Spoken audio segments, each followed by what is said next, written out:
thank you for coming back and riding along on this month's flight. In this episode, I'm working my way back to the Charlotte Monroe Executive Airport. I'm currently flying between Jobku and Jamser on Monroe's RNAV approach to runway 23.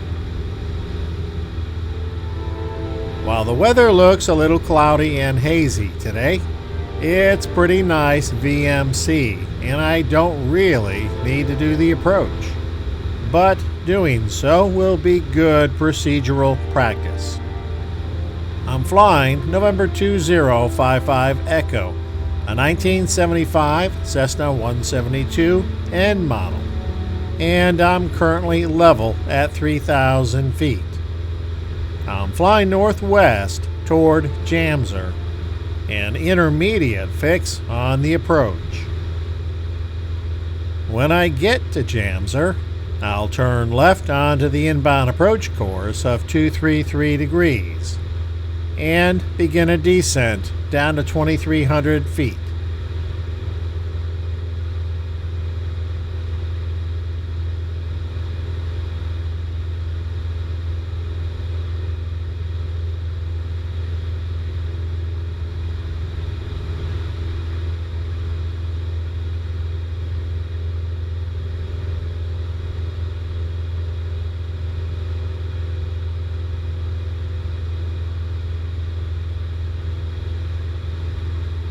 I'm getting close to Jamser, so I reset the OBS to the inbound course of 233 degrees and begin the left turn to remain on the course line.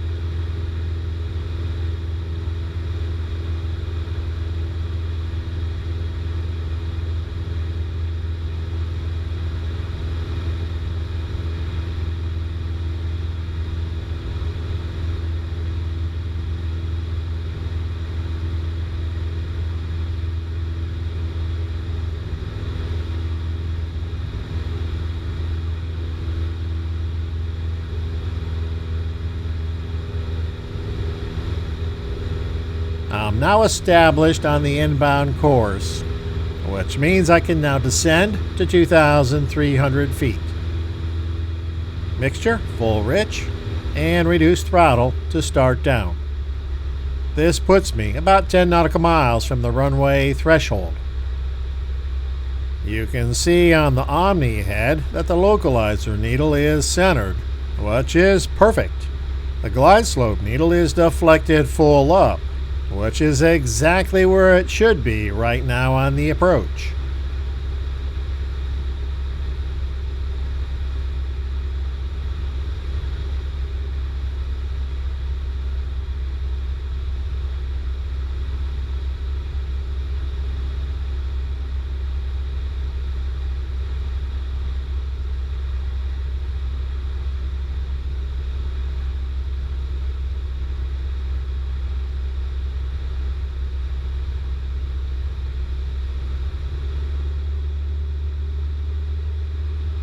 Time to start leveling off at 2,300 feet.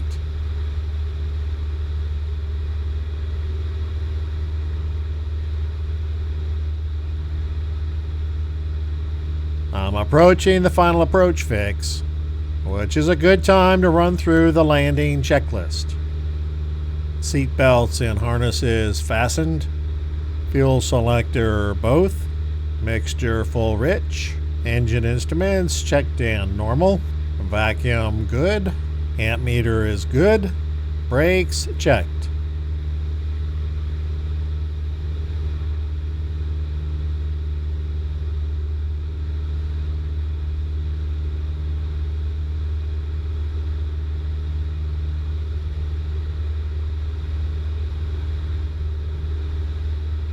A quick refresh of the approach minimums. With the LPV indication I have on my GPS, I can fly down the glide slope to a decision altitude of 939 feet. The missed approach is climb straight ahead to 1,200 feet, then climbing left turn to 3,000, and proceed direct to Zopak and hold.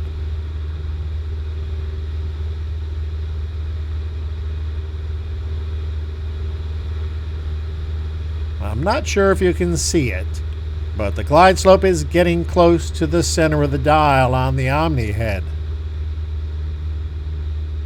I've been listening to the advisory frequency, and there are 2 aircraft in the traffic pattern. One sounds like it's a first solo flight. The glide slope is centered and it's time to start down. Carb heat on, power reduce.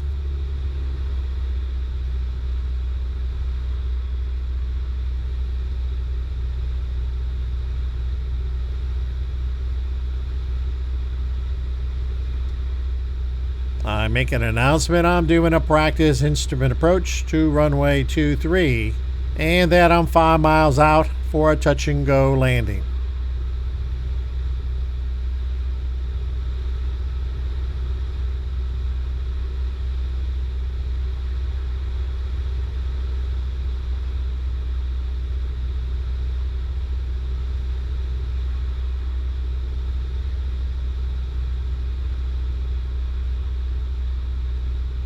There's definitely a first-time solo in the traffic pattern, so I'll need to pay close attention to that one.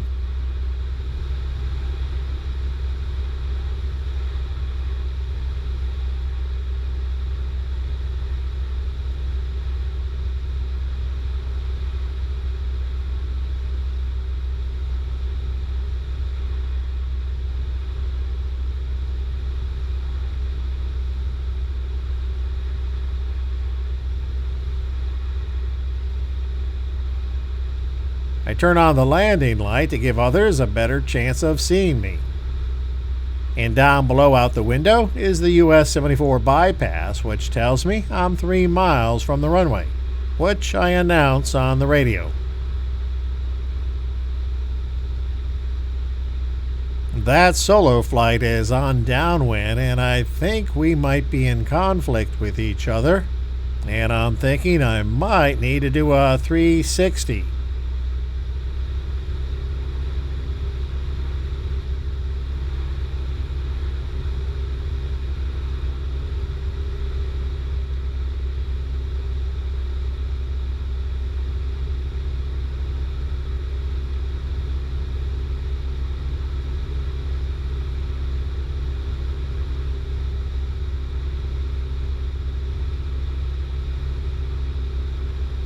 This is definitely not going to work, so I throttle up and roll left into a 360-degree turn.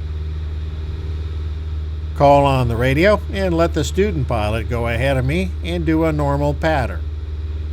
I'll just hold my altitude here, fly a shallow 360-degree turn, and open up some space in between us.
Okay, I'm back on final and the solo aircraft is over the threshold.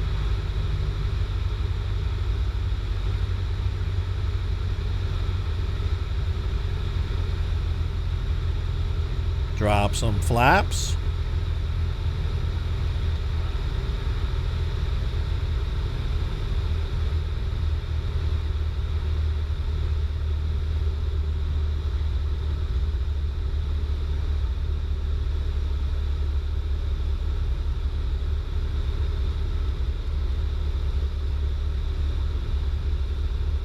Full flaps.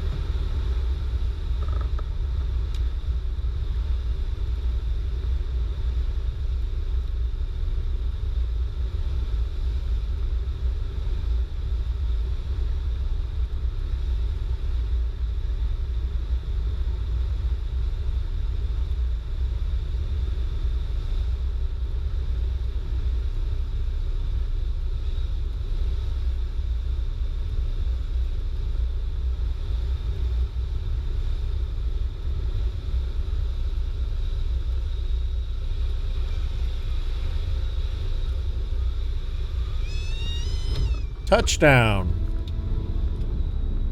Clean up the airplane and go.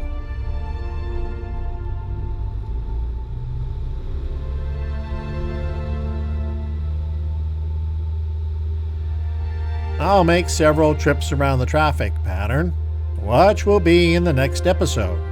Until then, remember, life is a journey. Enjoy the ride, and thanks for watching.